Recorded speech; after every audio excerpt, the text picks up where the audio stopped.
Hey, what's good, LBK?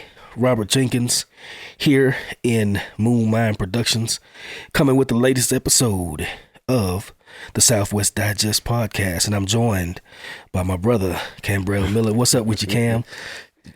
Tripping. Why you tripping, Because man? I was watching the waves, and then I just realized that you was introducing the show. You was watching the who? I was watching the waves. I was stuck in that wave, watching the waves. Oh, the move. waveform on that? And then I was like, man. Yeah. Just started the podcast, and I'm tripping. I'm stuck like It bees that way sometimes. That's why it's a good idea not to have a monitor. I need a monitor right there so I can monitor, but we don't have one right there because you get to looking at it too much. Like, what's that on my head? You know what I'm saying? Yeah. Is that? But yeah, man. With Lubbock, man, welcome to the show, LBK. We want to say peace to the east before we get started. And all the best to the west. Yep, and for my folks up north, I say, well, of course. And all those down south. Hey, that's your mind. What I'm only talking about, Lubbock? Me too. Because that's all we do. How we do. No, that's all we do is talk about Lubbock. Man, we got a good show for y'all today. One of the things that I'm looking forward to getting into is that whole situation with the Attorney General, Ken Paxton. Mm-hmm. And it's the latest COVID news. And if you ever had any doubts about COVID, we ain't finna get into it yet. That's going to be down the Prairie Dog hole. But if you ever had any doubts about COVID in your mind, you might feel justified when you hear what Ken Paxton is talking about, the Attorney General. But before we get into that, y'all know we got to talk about what's going on. And man, I got, quite a few things. First of all, I want to mention that they got the Jazzy Christmas concert that's coming up, and it's going to be at, I think it's the Texas Tech Museum, Helen DeWitt Jones Auditorium. That's going to be next Saturday. Yeah. That's what it was. Yeah. Oh, so you saw that? Because when we went to the eclipse, when we went to get the glasses or whatever, that's where we went. Because the planetarium is there. Okay, so it is in the Texas Museum of Ranch and Heritage or whatever they call it. Mm-hmm. So okay. All right, so you learn something new every day. Yeah. Glad you clarified that, because I was thinking it was something to do with Buddy Holly Hall. I don't think they said it's the Texas Tech Museum. Yeah, it do. Yeah, it does say. That's the Yep. On 4th Street. Yep. Yeah. That's where the ranch. Well, I don't know with the. Yeah, the Ranch and Heritage City is right behind it, but I know the planetarium in that thing. that strange looking, quasi-pyramidal looking building, all them white bricks that go up and curve like that. Is that the theater itself, or is that the ranch? I can't remember. That's the planetarium. It's a museum in there too. Okay, yeah, so I bet it is in there. Mm-hmm. Well, let me tell you, I'm messing up the advertisement here because we trying to figure out what's what. Where is that? But it's the Jazzy Christmas concert. It's gonna be December 9th. 2023, of course. It's at 3301 4th Street, the Texas Tech University Museum, Helen DeWitt Jones Auditorium. That's sponsored by the Lubbock Roots Historical Council. I'm trying to pull that in, make sure I get it right. Yeah, Lubbock Roots Historical Council. They also do the Cap Rock Jazz Festival, but this is the Christmas Jazz Concert, and doors open at 5:30.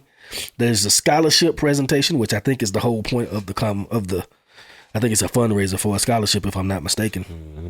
It's going to be a mixer and a raffle drawing at 6:30 to 7, and the concert starts at 7, goes till 9. So, man, we're talking about 5:30 to 9.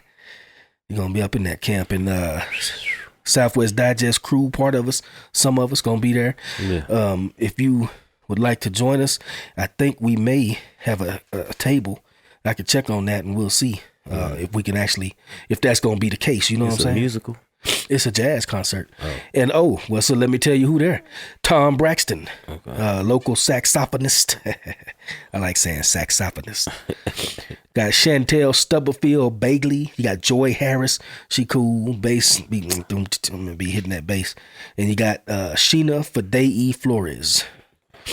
So it's a wide assortment. It's going to be a diverse crowd. It's going to be a good time from what I'm told. This is going to be my first one. I'm pretty excited about it. And the only thing I'm nervous about is what I'm going to wear. It's formal?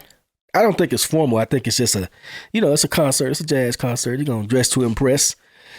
You wouldn't have no problem with that because you always fresh. You know what I'm saying? I don't know if I'm jazz concert fresh. I think it's jazz, dog. Jazz, you know what I'm saying? You could be you. That's why I like jazz, because you ain't got to be all G'd up. The cat I like, that I was telling you about on a couple weeks ago, we going down to Houston to see. He'd be wearing sweatpants and a little beanie with his dreads under it and t-shirt, tennis shoes. They be getting it. You know what I'm saying? So I don't think this is that situation. You can look at the poster and tell what they kind of want you to do. It look like he got a suit on. But I'm going to tell you right there, I ain't going to have no suit on. With the tie hanging, yeah. Yeah, I can already tell you that I ain't going to have no suit on. Yeah. I'm going to wear me a nice shirt, some slacks. I need to get me some boots.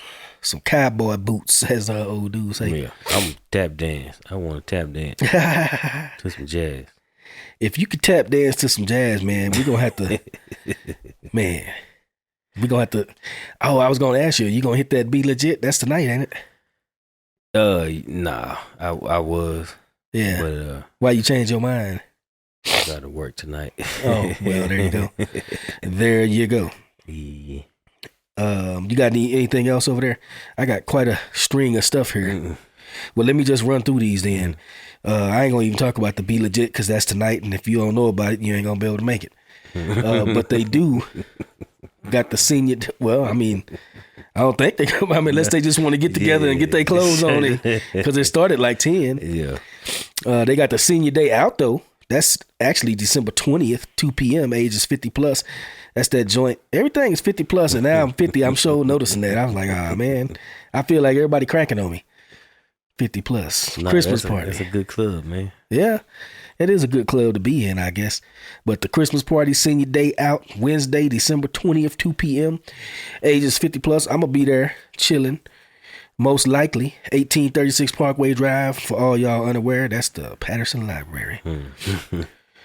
They got the second annual Eastside Community Event hosted by Everything You Need, Teas and Choppers Cleaning Service. That's coming up on Saturday, December 16th, 11 a.m. to 7 at the May Simmons Community Center. I guess we're going to have to swing through there. Yeah, for sure.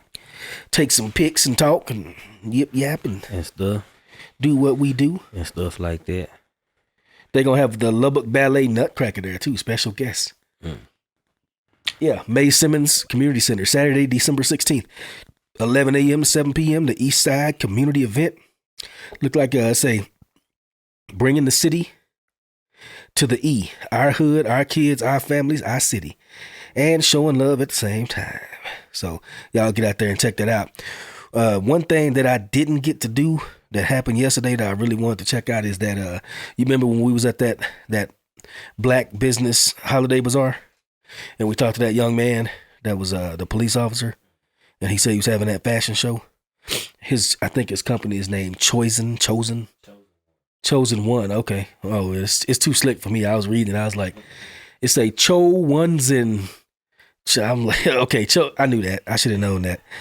I feel silly now. Chosen One. Okay. But they had their Dreams to Reality runway yesterday, and man, it was I just could not find the time and the wherewithal to be there. You know what I'm saying?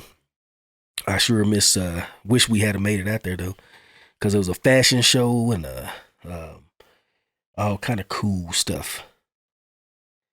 We do have apparently another Christmas bazaar and live nativity going on Saturday, December 16th, 4 to 8 p.m.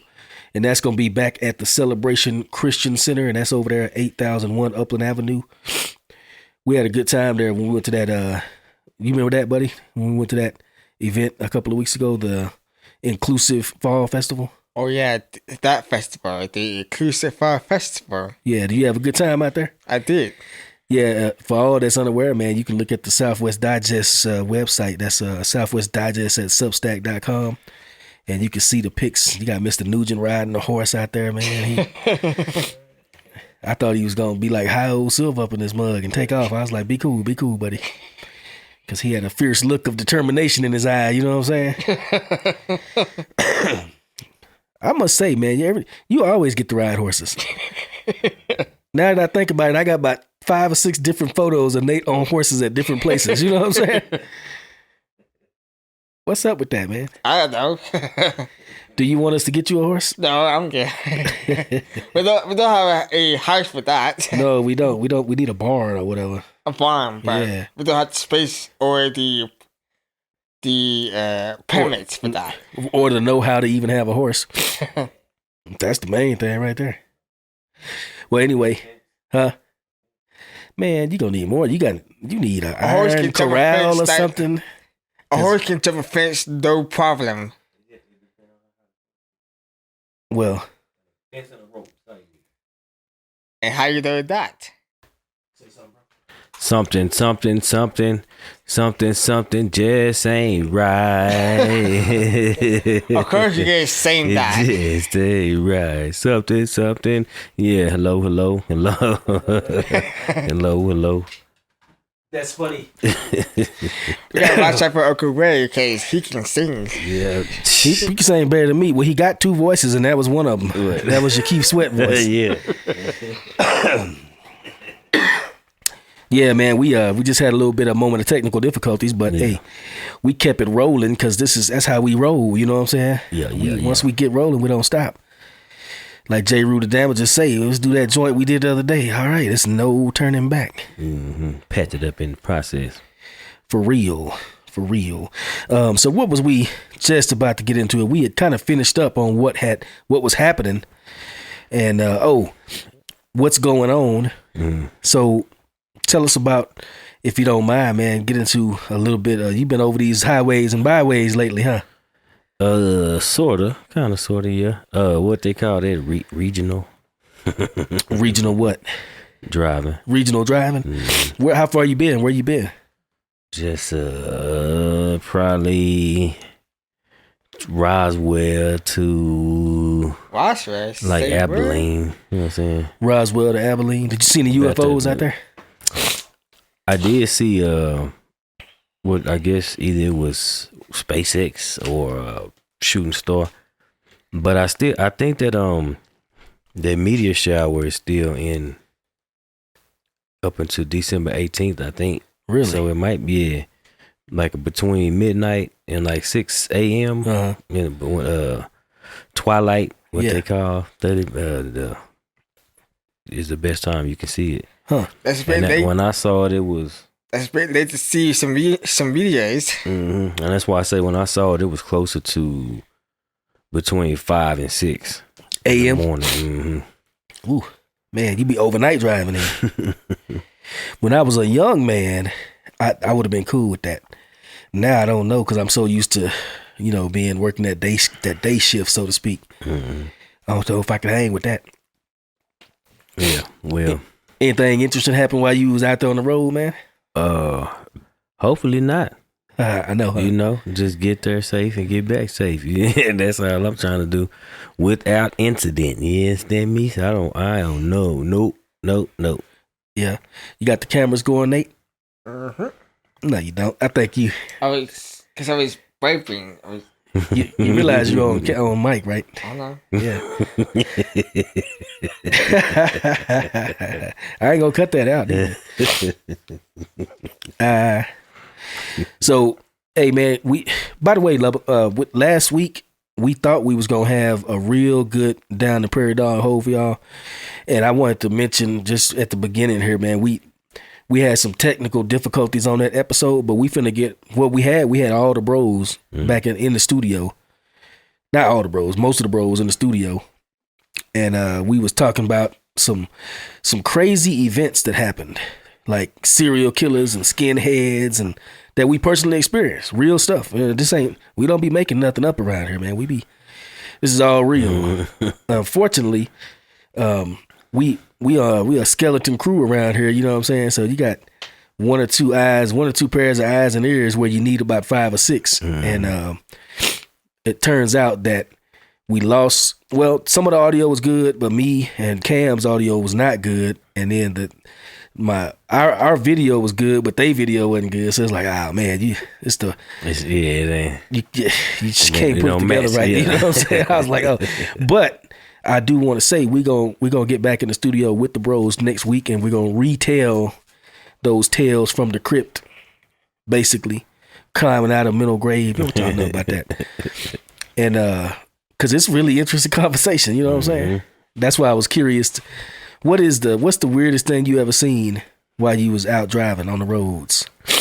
Well, out the head, it was a cat, man.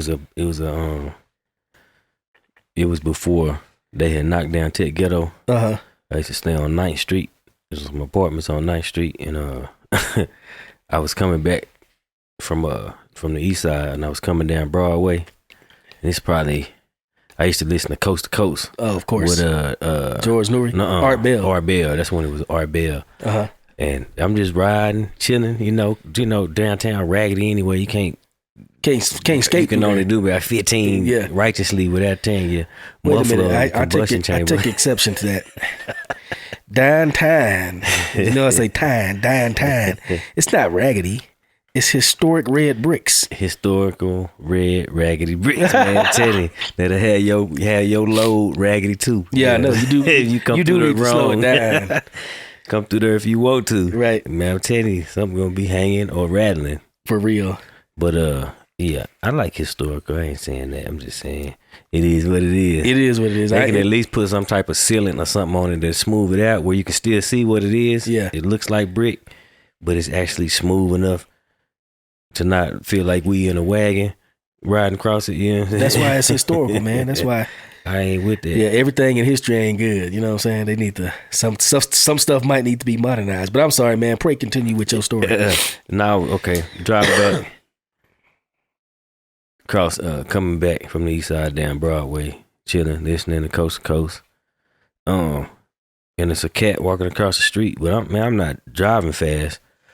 But the cat walked across the street, and like it's a puddle of water on the curb, and the cat walked to the puddle of water and jumped up in the air, and then went sideways, man. And then, and I was driving, and I looked, man, and that I'm registering it in my brain, like I didn't just see this cat just, you know what I'm saying? Like it didn't jump.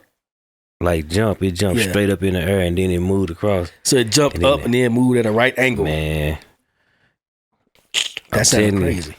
I was just driving. Yeah. I might have been tired, but I don't think that caused me to see that. I don't know what it was, man. It was just awkward. Can you specify for the courtroom if there was no substances involved? No, nah. Not at that time. It wasn't. I'm trying to think of what I was doing. What was I doing? All I know what I was doing was driving down Broadway, listening to Coast to Coast. Creeping down Broadway. I know that for a fact. Your posse's on Broadway. Yeah. That's why that out the head, but not to go into. Oh, but I'm talking about when you was like driving a truck. Oh. Cross country, you know what I'm saying? Or, regional or whatever. Have you ever seen anything weird? Just stuff like I guess you would call shooting stars. I don't know. Yeah. Just different colors and different lengths and you know what I'm saying. Different durations. You know what I'm saying. Yeah. It's like dang, you know once you see one and you kind of as soon as you turn, that's like right at the end of it. You see it and then some you see it, you turn and you kind of see it. Oh, like that was, you know what I'm saying. And then some is just it's right in your line of sight when it's popped off. And you know what I'm saying. You're like, oh, you know what I'm saying, like. But it's faster than you can pull out something to record with it, do like that. But it just, like I say, I don't know what it is, man. If it's a meteor, shooting star, you know what I'm saying? That remind me one time, me and Pops back in, I would say this was in the late 80s, mid to late 80s. Mm-hmm. We used to go out in the hog-pen. Well, we used to call it the hog-pen out there on Municipal Drive. You go out in the country. And some kind of way, man, we had discovered that there was some kind of wild animal out there. We had found out like a fresh kill one time. Or I don't know if it was fresh. It's so long ago. I'm trying to remember. But anyways, an animal had been killed by a predator, and we saw some tracks. And over a few weeks, man, we was tracking it, and we ended up tracking it back to what we thought was whole. We never saw what it was. I'm thinking it was probably a bobcat, a little wildcat. You know what I'm saying? Maybe a coyote.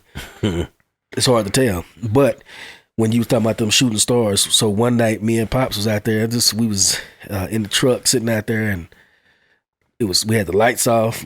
Of course, we had a little protection on us too, because we sitting out in the middle of nowhere in pitch black, looking for some kind of predator. You mess around and find a werewolf or something. So we was armed, but I say he was. I was a kid.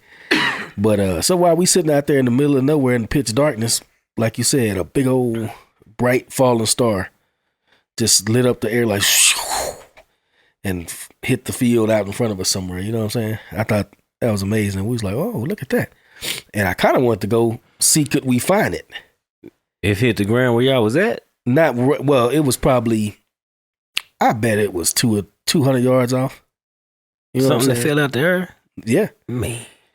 Well, I mean, I'm assuming it came down right in our line of view, of sight, and it was headed to the ground right in front of us. So whatever it was, it must have hit, must have hit the ground. I guess a lot of them meteors or meteorites or whatever you call them be made out of iron and who knows what. I was always thinking if we could have walked out there and checked it out, it would have been like on the movies, some glowing rock in a big old crater or something. Don't touch it.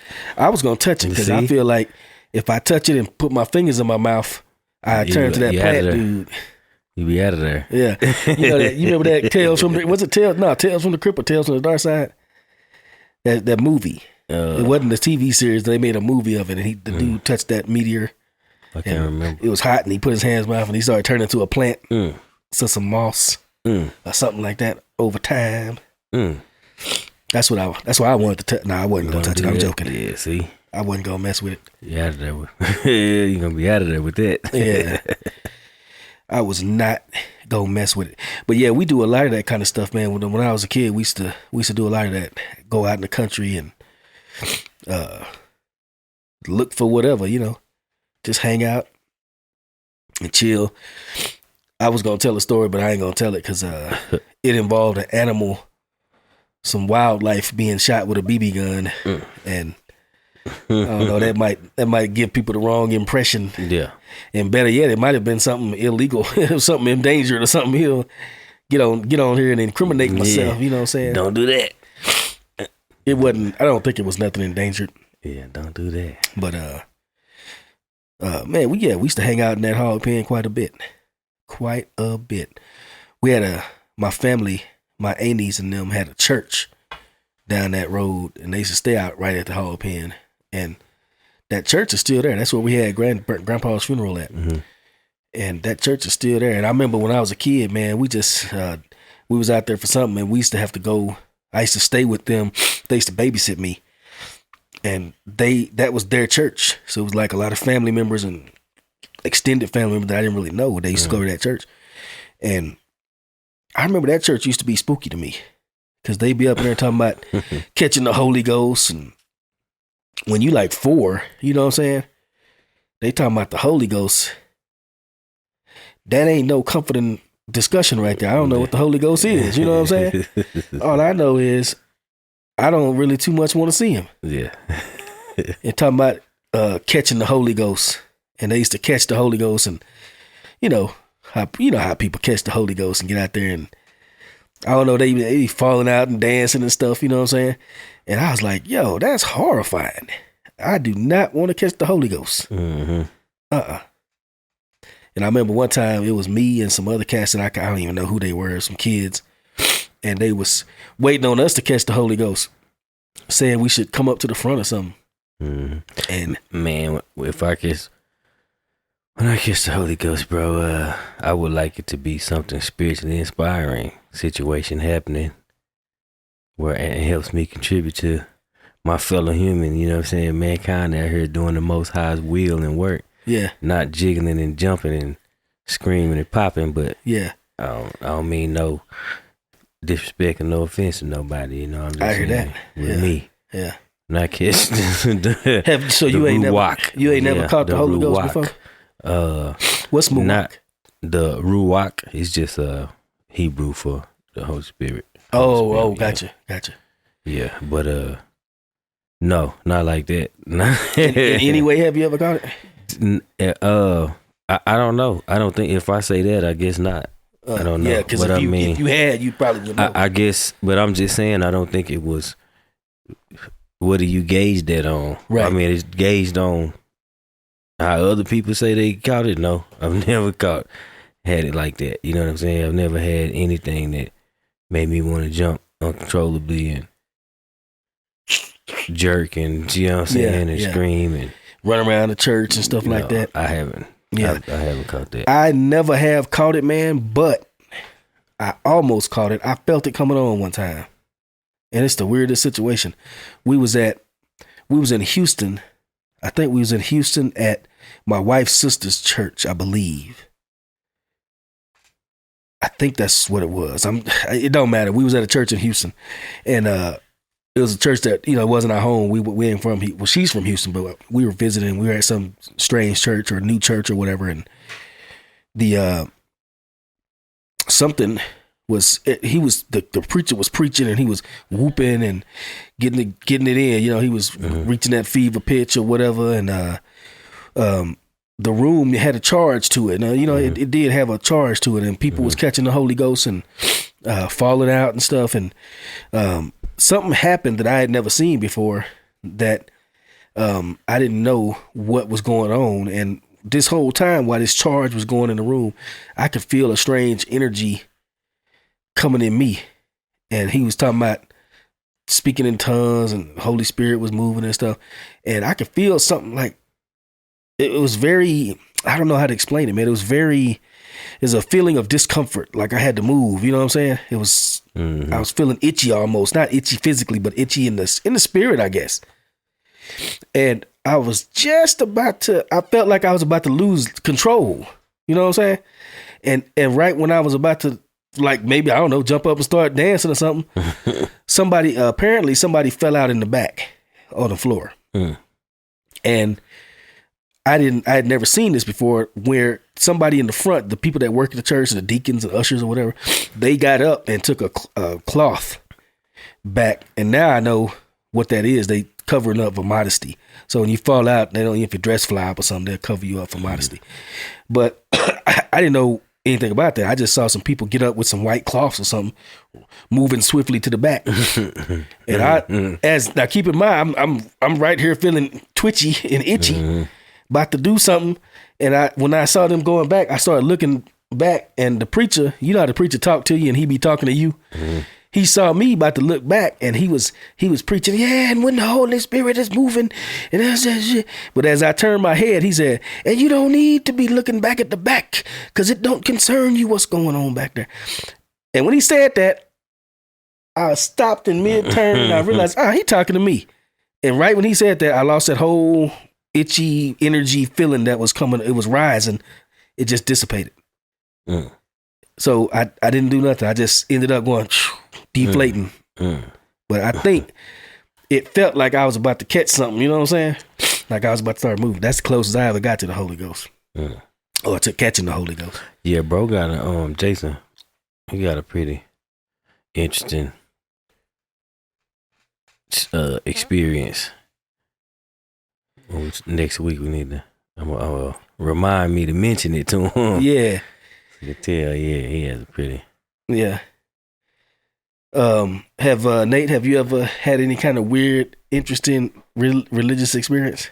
No, sir. Oh, okay. How's the switching coming? Everything good over there? All right.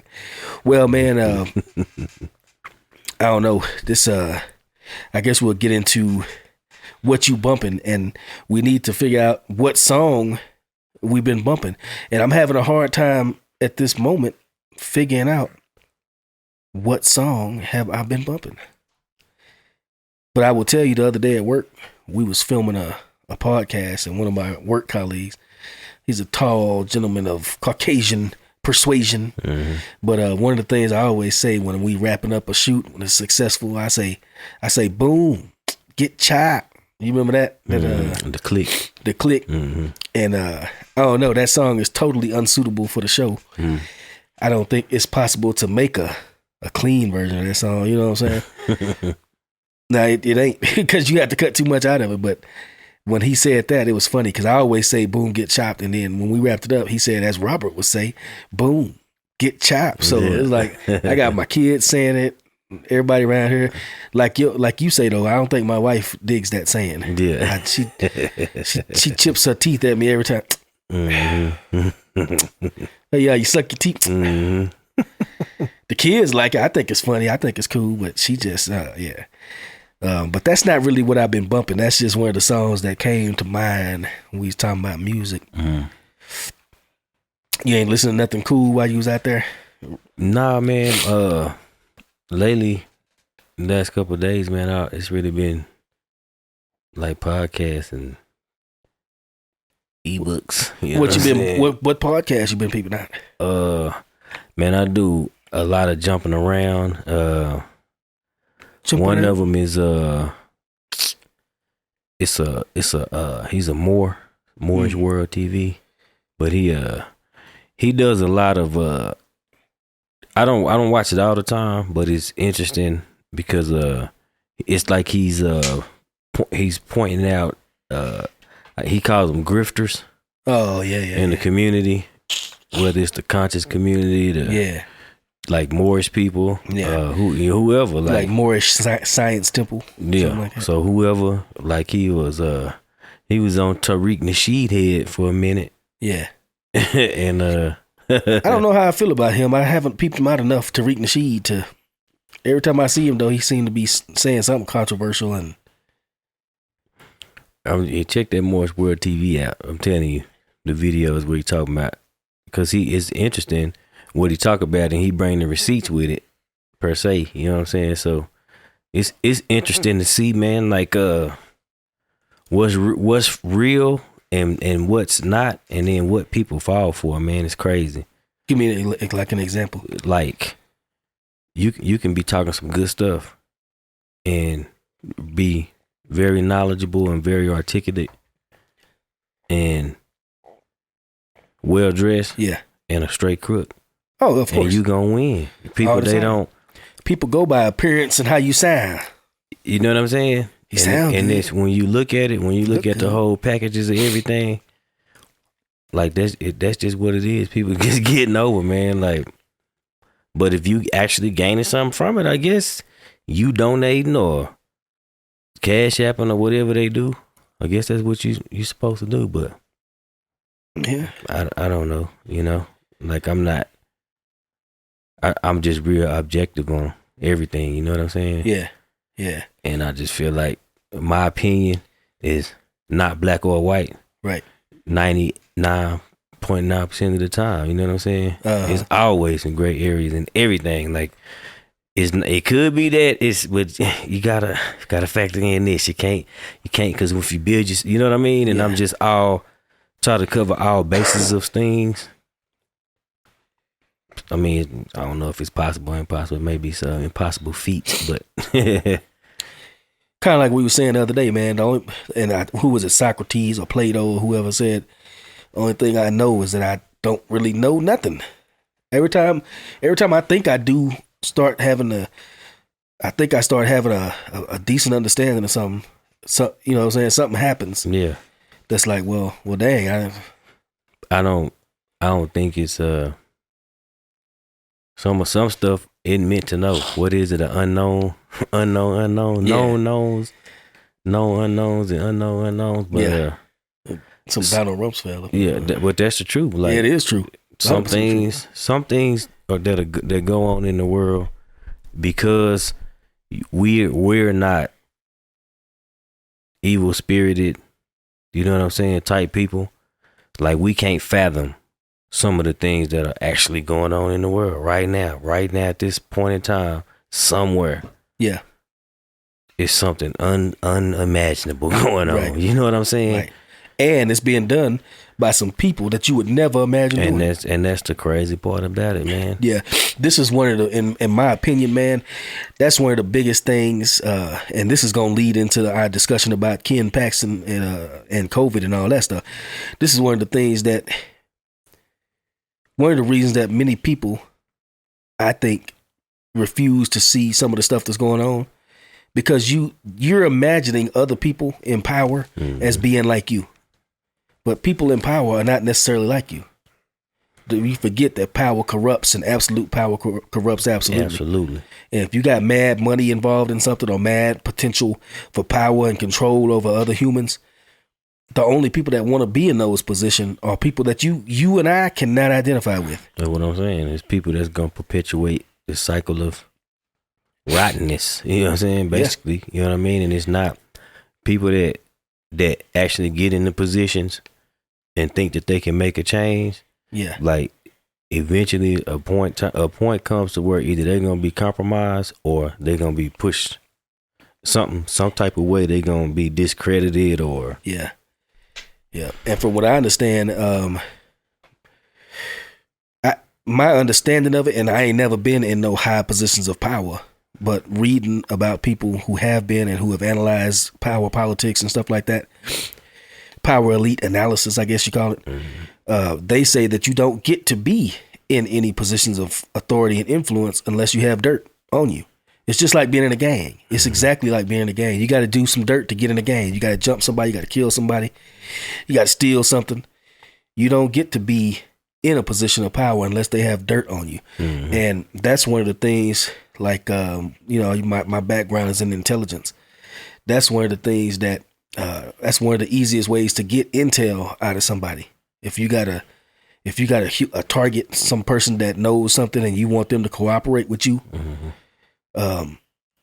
you talk to them and over time, slowly, just get to know them a little bit, let them trust you, and you see what motivates them.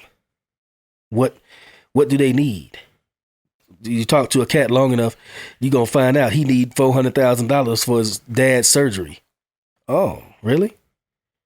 You talk to a cat long enough, you're gonna find out he like to do weird things, and that most people don't do. Or you can maneuver him into a situation and get him to do some reprehensible stuff. And of course, you have it set up to where it's on camera. And then you develop what's called a control file.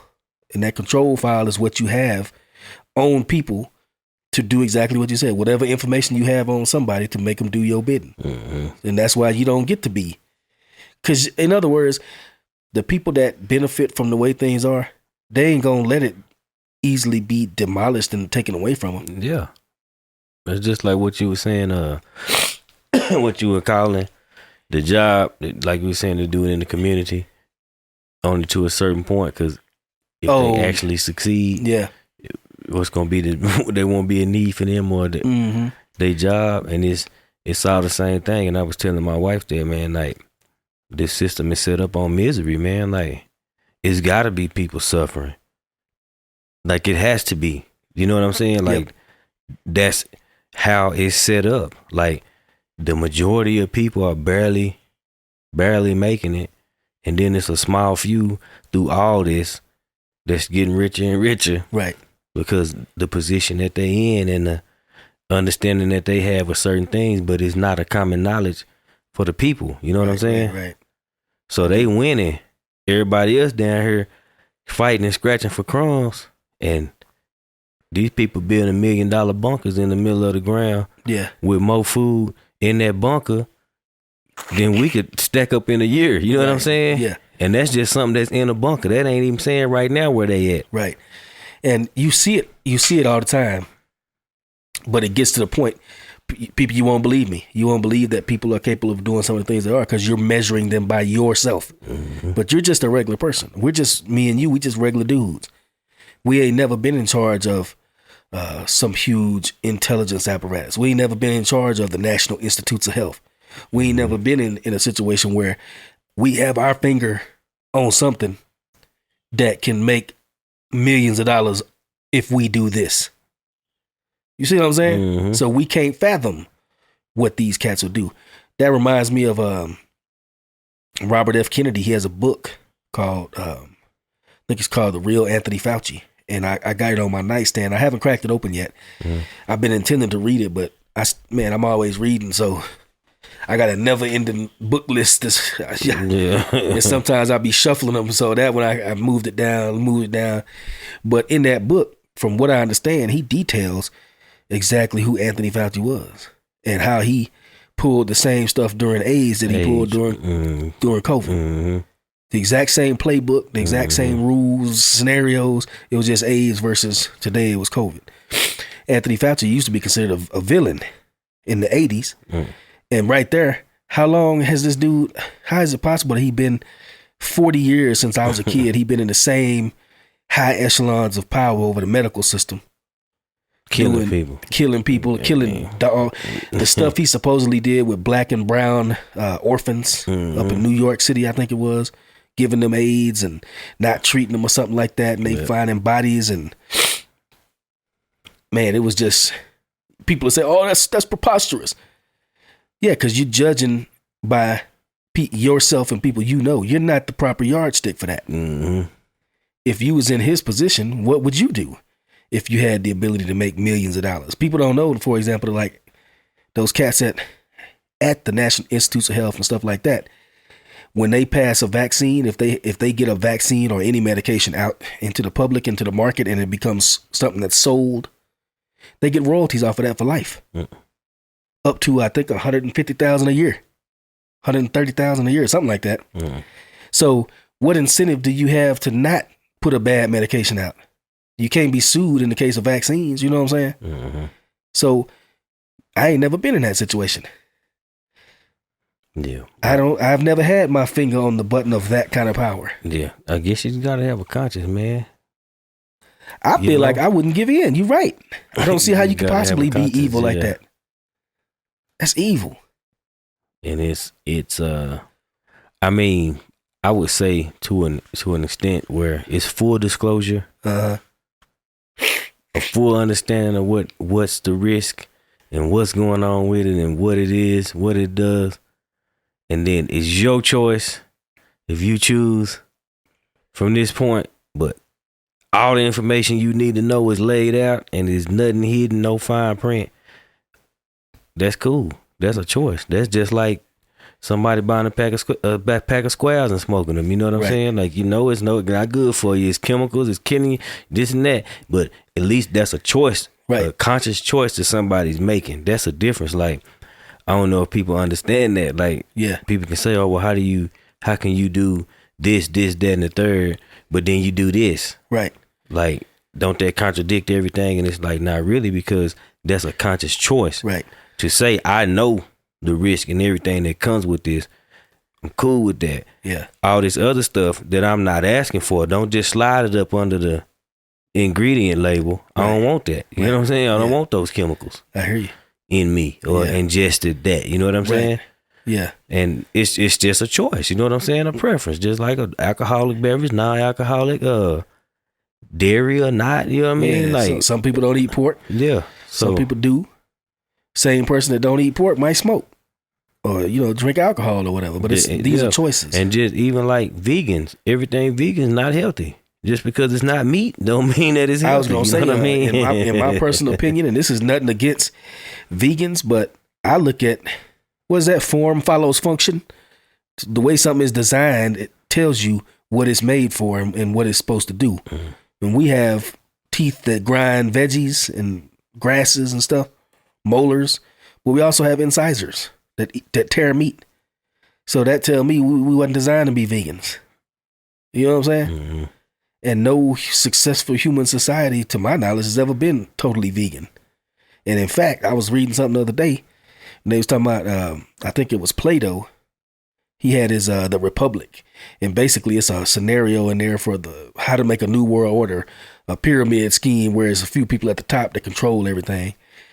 And in that, he says, ideally, you should restrict people to being vegans, because if you vegans, this is what Plato is saying. This ain't me. He said, you take away meat, that takes away that intestinal fortitude and them passions and that anger. The people they'll let you rule over them. They ain't got no meat. They ain't got no red blood, nothing to get their ire up. They'll be passive, and you can just do with it whatever you want. That's what he said. You know what I'm saying? Yeah. And going back to what we were talking about, how do you have a mindset like that?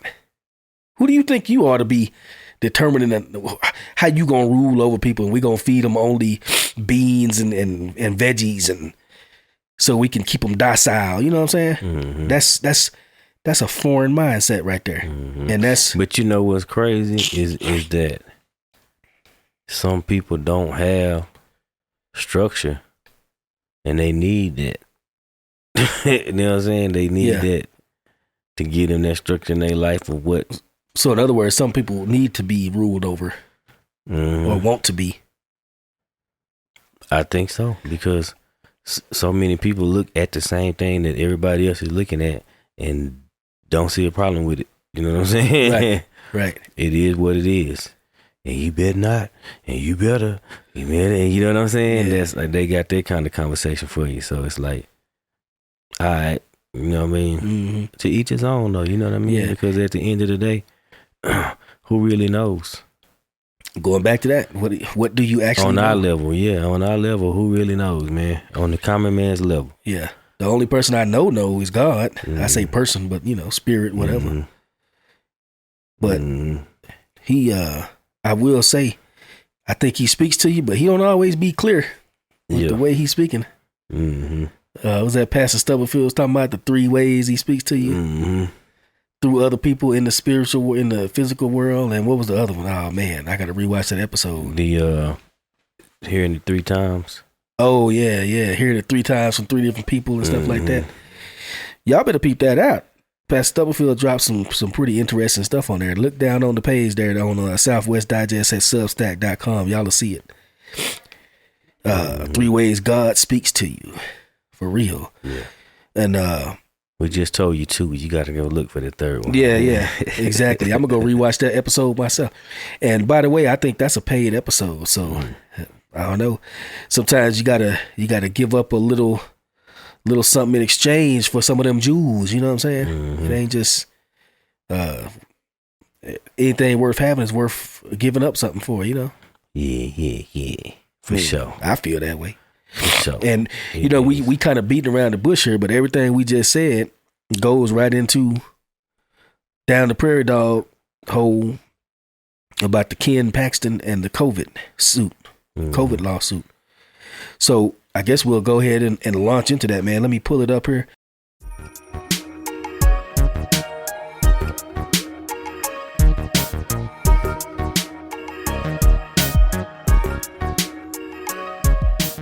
What I'm going to do, I'm just going to read. I'm going to try not to read too much of it, but I'm going to read to where everybody can get a pretty good understanding of what it was. And now the reason we going over this is because, and I don't know, what your personal politics are. Some people, Democrat, Republican, Independent, Libertarian, whatever. That's fine and dandy. Where everybody know Ken Paxton just got just beat the impeachment trial or whatever. So that to me seemed like politics. I don't know what the facts of the case really were, because how can you? You know what I'm saying? Nobody knows.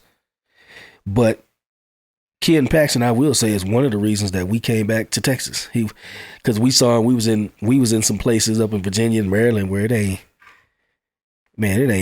just wasn't cool at all politically to me. You know what I'm saying? And while we up there under all kind of feeling like we under the thumb of tyranny, we looking down at Texas and Florida, they chilling and doing everything right and acting like they had some common sense at least.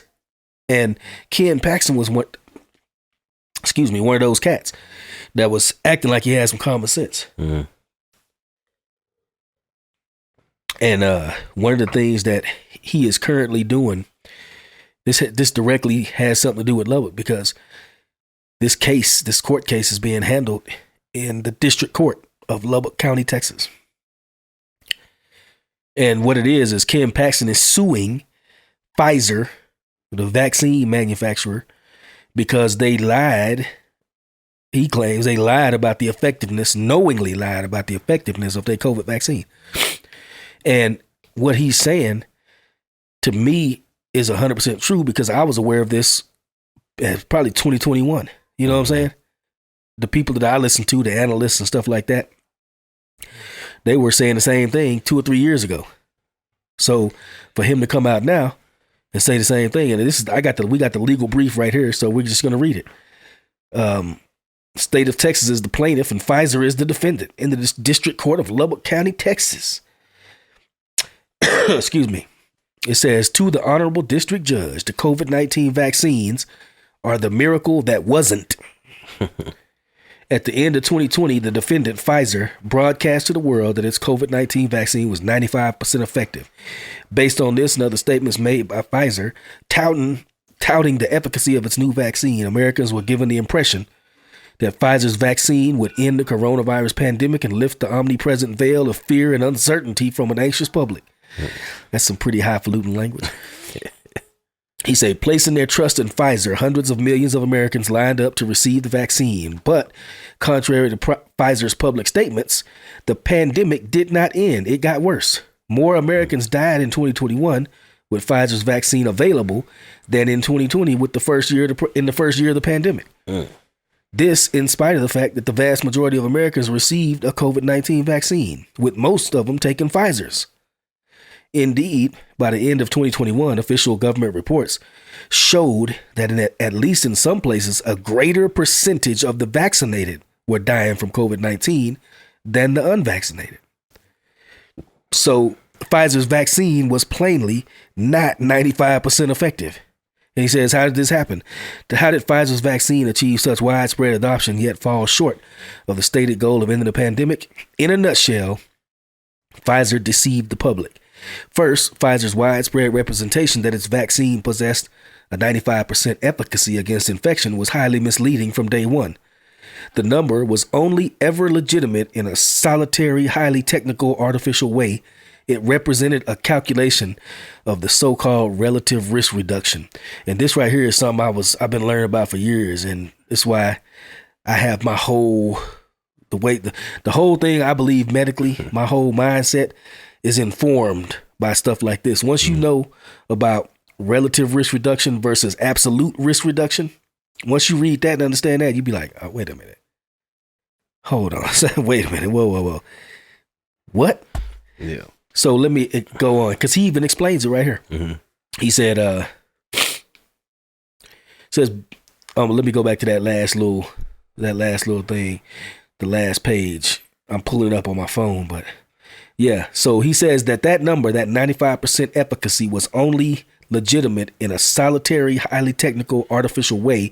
It represented a calculation of the so-called relative risk reduction for vaccinated individuals in Pfizer's then unfinished pivotal clinical trial. But FDA publications indicate, so the FDA itself says, relative risk reduction is a misleading statistic that unduly influences consumer choice. I got to read that again. The FDA in their own publications says that when you use relative risk reduction like Pfizer did and say it's 95% effective, that's the relative risk reduction, that is a misleading statistic that unduly influences consumer choice.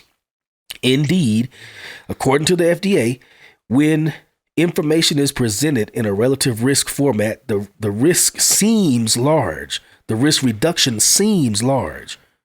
And treatments are viewed more favorably than when the same information is presented using more accurate metrics. He says here, the proof is in the pudding. While Pfizer's 95% figure made its vaccine seem highly effective, the truth was quite different. When it began making this claim, Pfizer possessed on average only 2 months of data from clinical trials from which to compare vaccinated and unvaccinated persons. Of 17,000 placebo recipients, only 162 acquired COVID-19 during this 2-month period. So based on those numbers, I know this is kind of technical, but stay with me for a second though, and then we'll get into the discussion on it. So of those 17,000 placebo recipients, only 162 acquired COVID during that 2-month trial period. Based on those numbers, vaccination status had a negligible impact on whether a trial participant contracted COVID-19. The risk of acquiring COVID-19 was so small in the first instance during this short window that Pfizer's vaccine only fractionally improved a person's risk of infection.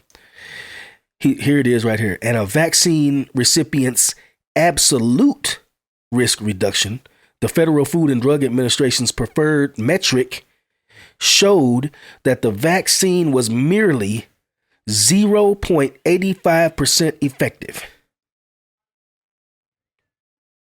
Moreover, according to Pfizer's own data, preventing one COVID-19 case required vaccinating 119 people. And he goes on to say in this thing about how once that started becoming clear that the vaccine wasn't effective, then they started silencing people on websites and not letting doctors say stuff and scientists say you got kicked off YouTube. You know what I'm saying? But the crazy part about it is it's just common sense.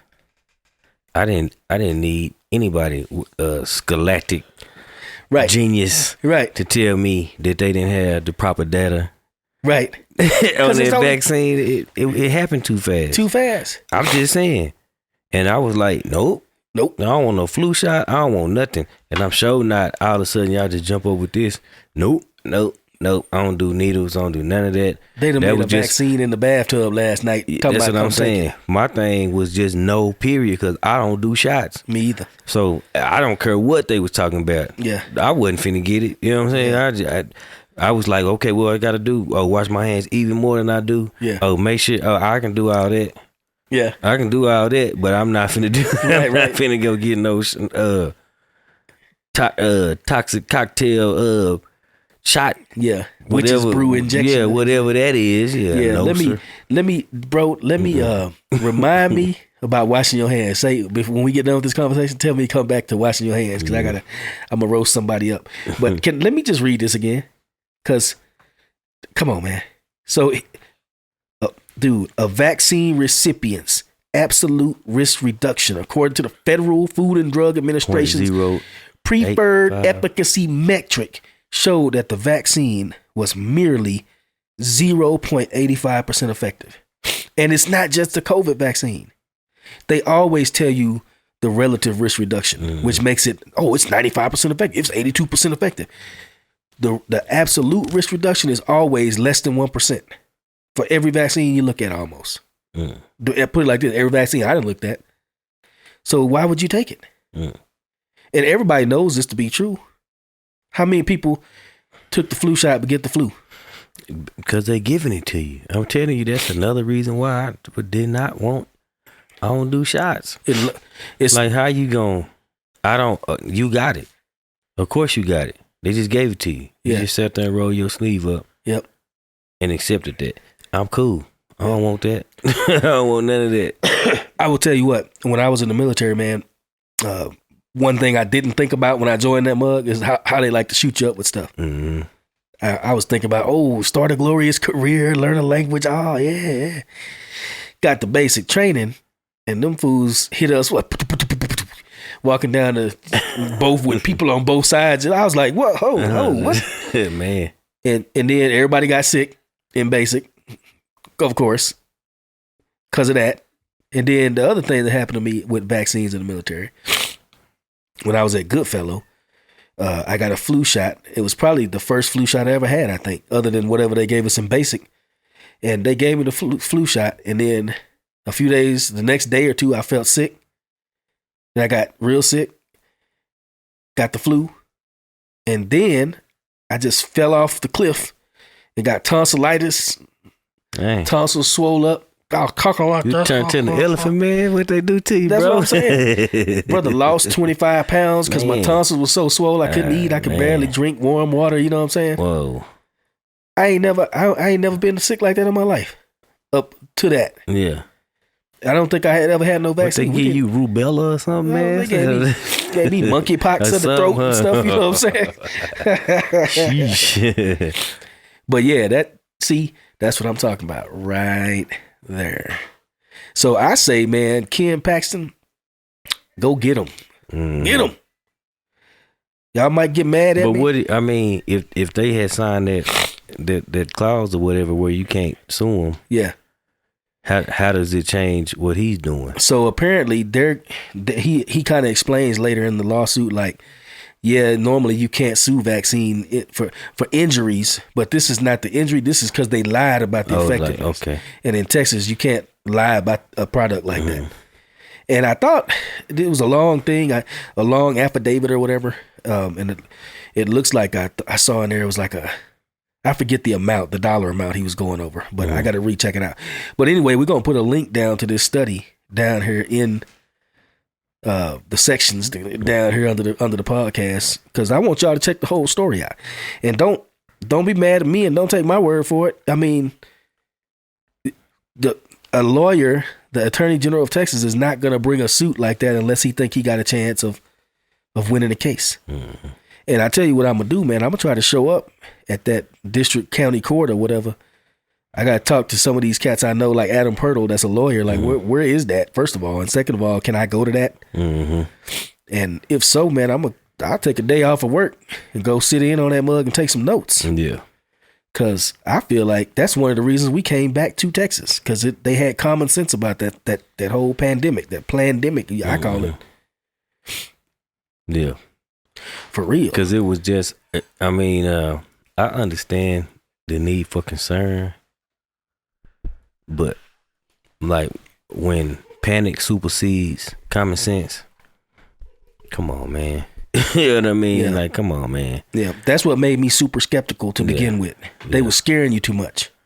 And that's what I'm saying. Like, the thing, I think it was weird enough. I think it was orchestrated. Yeah. You know what I'm saying? Yeah. Like, because at first you hear of one case in China, and then the next thing you know, we run around here in masks. Yeah. You know what I'm saying? Yeah. Like, man, what? Yeah. Why y'all didn't isolate that? Oh, y'all done let the man fly to San Antonio? Yeah. Then he done flew. Like, what? And you remember they were talking about, we shouldn't close the borders down. We shouldn't stop air traffic. I'm just saying, man. That's racist. Yeah. It's but at the same time, bro, like I say, on the common man level that we on, like, we susceptible to whatever they want to do. Yeah. Yeah. We just have to have the discernment and the understanding and to be able to see. Yeah. Or the understanding, as they say. You know what I'm saying? The overstanding, all that. Overstanding, understanding, understanding. You know what I'm saying? Because, outstanding. For real, because it's so many different levels to the game, so many layers to the onion, as they say, man. You know what I'm saying? It's like a labyrinth. Yeah. Where you can get so far and think you at the end, but actually 4 or 5 turns back, you made the wrong turn because you're supposed to be over here to get to but you feel like you done made it over here. And now you back at the beginning sometimes. You know what I'm saying? Down the prairie dog. That's how they got it. That's how they make it, man. It's a little bit of fiction with a little bit of truth. Yeah. Yeah, I'm glad you said that. You know what else I wanted to touch on? Because they keep saying that, COVID was from from Wuhan. Because right at the beginning, I saw some eating bat.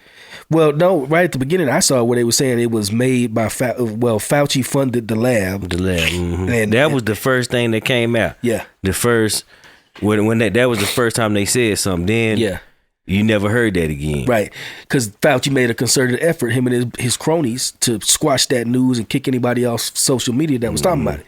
But I'm gonna say something that's it's supposedly an established fact now that it came from the lab that was funded by Peter Daszak and all these, and through Fauci, going through Eco Health Alliance and all these cats.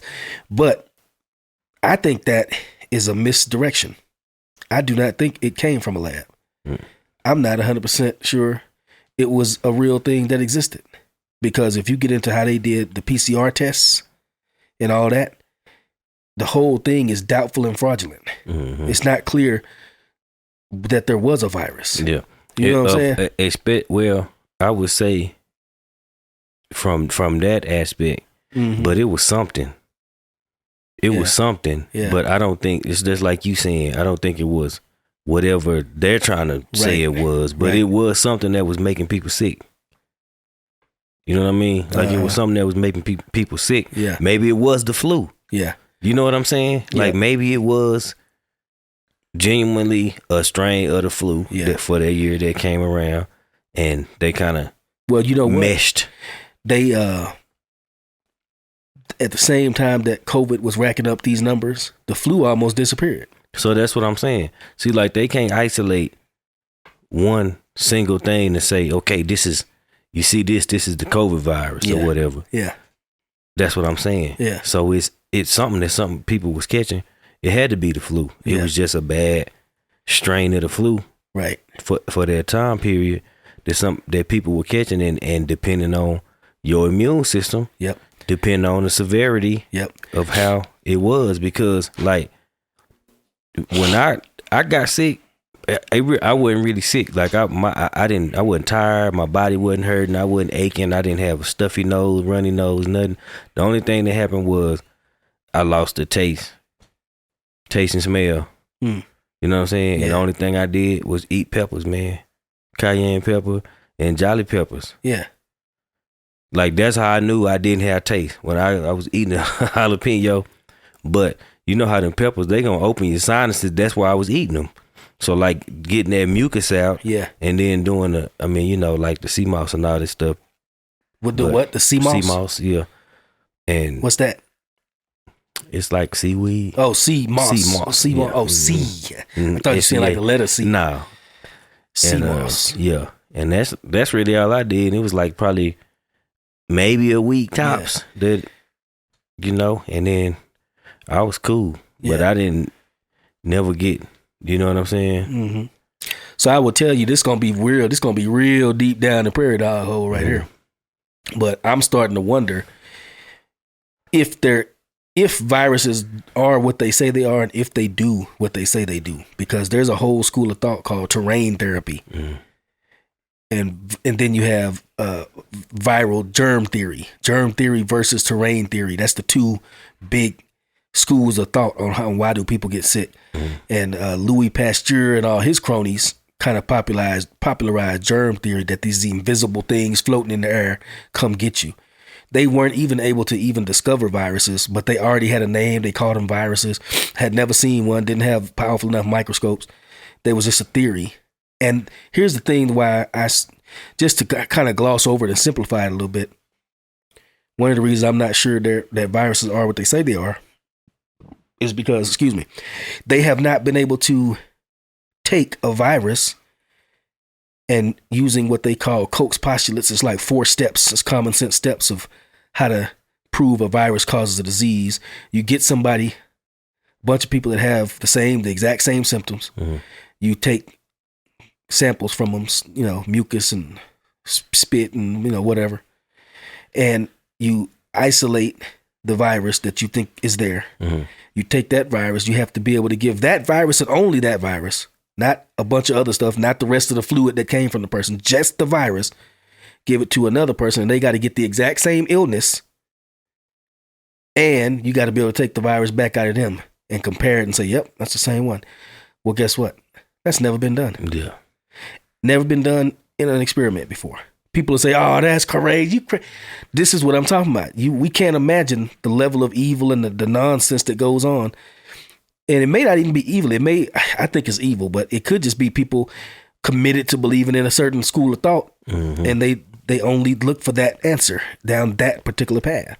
But during the Spanish flu of 1918, I was reading, they literally took sick people, took they swab their eye, they nose, they throat, took all their fluids and put it in people's nose, put it directly in healthy people's nose, put it directly injected into people, put it directly in your eye. Couldn't give nobody that was healthy sick with the same symptoms. They literally took patients and told them, okay, here's a healthy guy, here's a sick person laying on his sick bed. They put them face to face and had them have a conversation for 5 minutes. And then they had them breathe each other's oxygen in and out their mouth, sharing the same breath for 5 minutes. Man, who signed up for that? Well, it was military, so I don't know. You don't know what you signed up for. They probably was draftees. It was 1918. Man. The problem is they still couldn't get nobody sick. They couldn't make one healthy person sick with the same symptoms of even face-to-face breathing in. You breathe out, I breathe in. We sharing breath they don't get sick. Mm-hmm. But you know what they did do at the time? Two things. A, they had just came out with a new vaccine that could have been part of the problem. And the other thing is they were using aspirin. Aspirin was newly discovered. And they was using ridiculous doses of aspirin. They was basically just throwing it down by the handful. Oh, it works so good. Throw it down. But one of the side effects of overdosing on aspirin is a flu-like symptoms where your lungs you basically drown in your lungs. Mm-hmm. So, excuse me, when you look at stuff like that, you have to question like, okay, who was it? Pasteur, I guess it was, talking about, or was it Jenner talking about smallpox?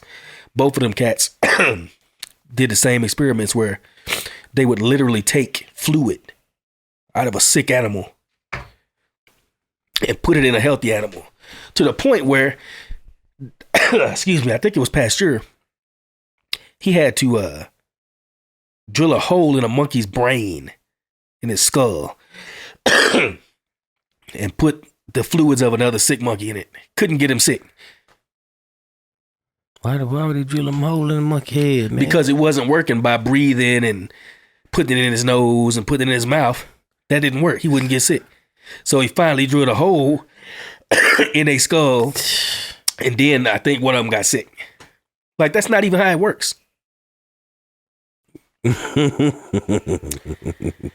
I gotta get something to sip on here. Yeah, so they gonna drill a hole in your skull.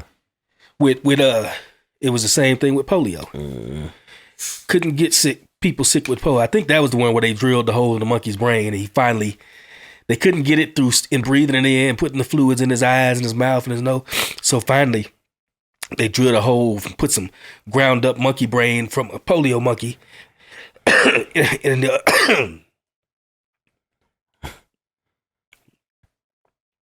They ground up the monkey brain? Yeah. Dang.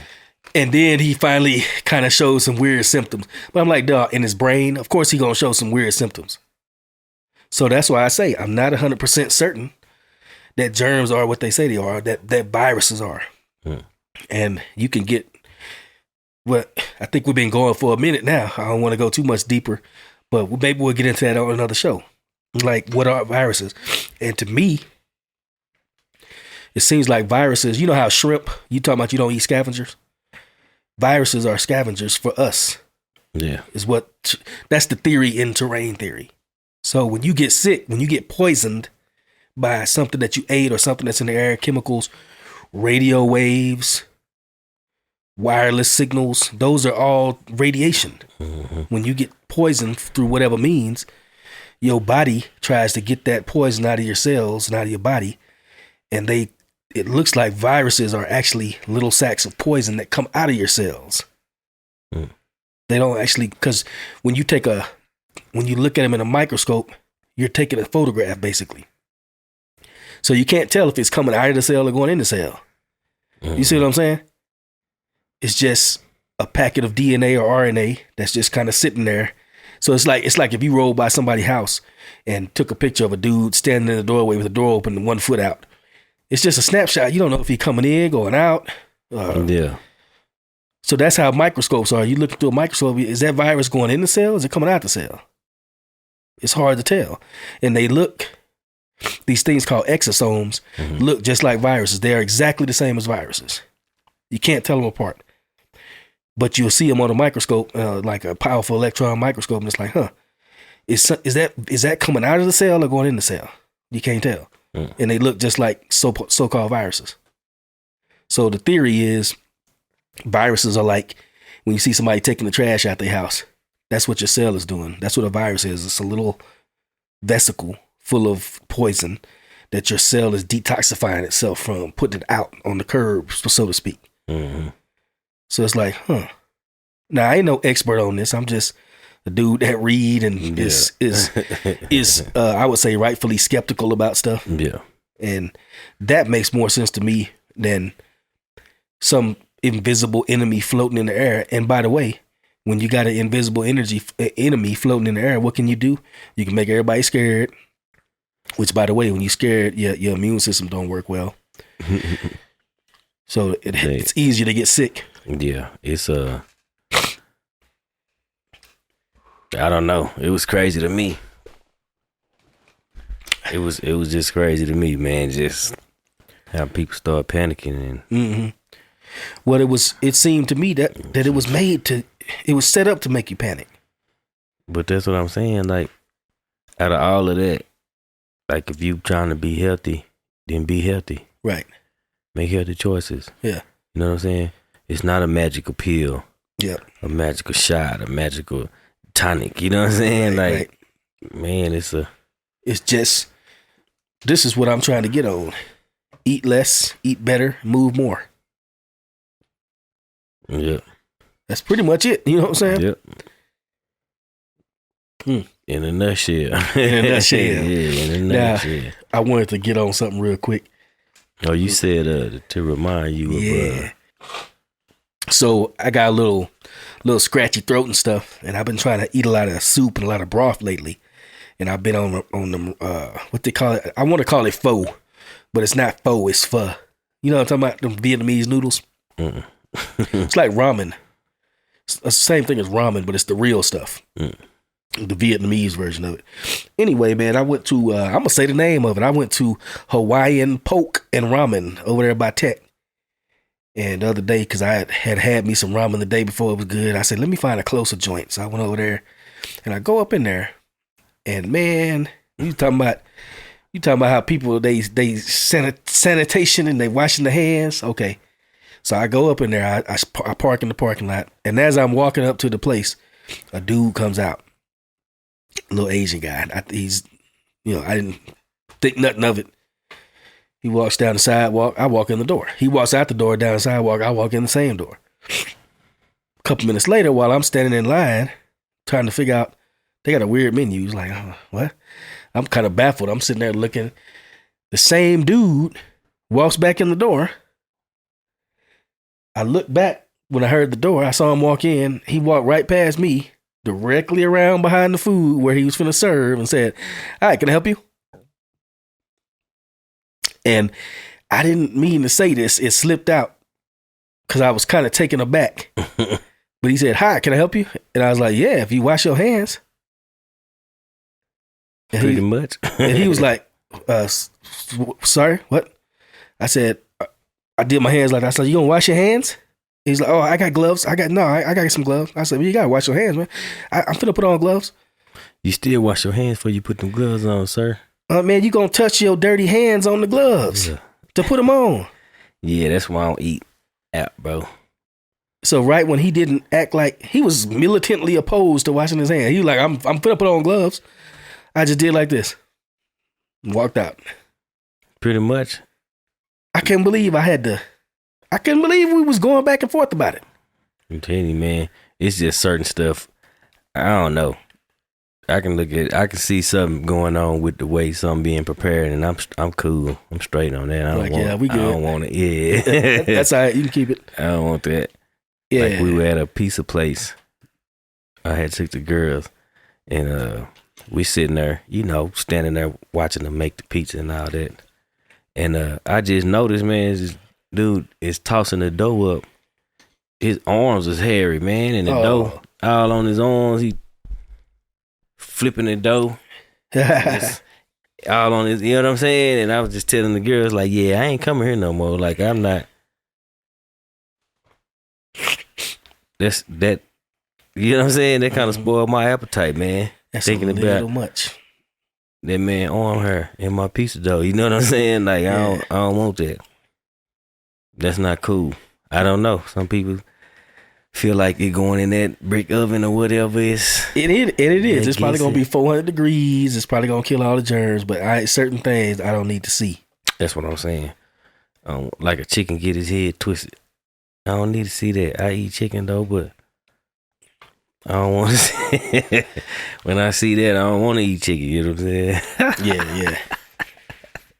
One time when I was a kid, man, my grandma Dorothy, she used to have chickens, and she made me kill a chicken, and we ate it for dinner. And I'm glad she did. It wasn't a pleasant experience. I was like 12 or something like that, but I know I could do it again. if I need to. I'm not dying to do it again. It's not on top of my bucket list, you know what I'm saying? Yeah. But that zombie apocalypse hit, I twisted the prairie dog neck. And smother him. Yeah. Smother him with some onion gravy. Yeah. For real. Man, we've been on this and some Worcestershire sauce. Worcestershire sauce. What Foghorn Leghorn used to say? Boy, I said boy. Boy, I say boy, but he used to say some chicken. Chicken fricassee. Yeah. Somebody was Yosemite Sam, chicken fricassee or something like that. Some prairie dog fricassee.